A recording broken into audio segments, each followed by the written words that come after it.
pour la démolition de la tour 36, il a fallu en fait c'est une décision partenariale au départ, hein, donc de la collectivité, l'État, la métropole, la ville et le bailleur, compte tenu des grandes difficultés rencontrées sur cette tour, de la démolir puisqu'il n'y avait plus de solution, on va dire, technique pour réparer le bâti et œuvrer dans la transformation du quartier. Donc la prise de décision, c'était de la démolir. Le chantier en lui-même a mis 12 à 13 mois de démolition.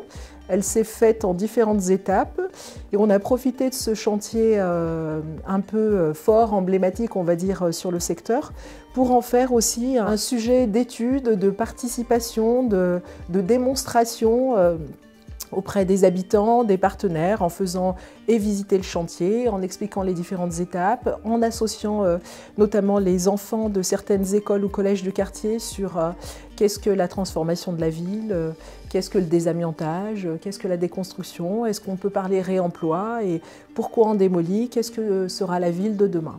Donc on a profité d'un projet urbain lourd qui fait partir un certain nombre de locataires pour en faire un support de communication et autres, et rendre un peu cette dynamique positive pour pas mal d'acteurs autour du projet. Grand Lyon Habitat a travaillé sur le réemploi de certains matériaux, puisqu'on a des tours similaires à proximité. Et du coup, il y a, comme dans tout logement, un peu de casse.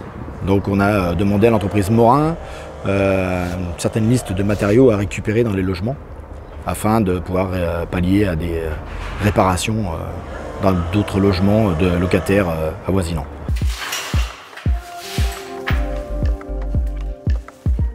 La valorisation des matériaux, c'est très bien. On offre une seconde vie à ces matériaux. C'est bien pour l'environnement, c'est bien pour la société.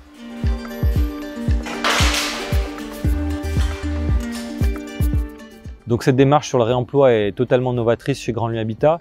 Nous sommes au tout début de cette démarche-là. L'objectif, nous, de notre journée, c'est vraiment d'arriver à recenser vraiment tout le vivier des équipements qui sont réemployables.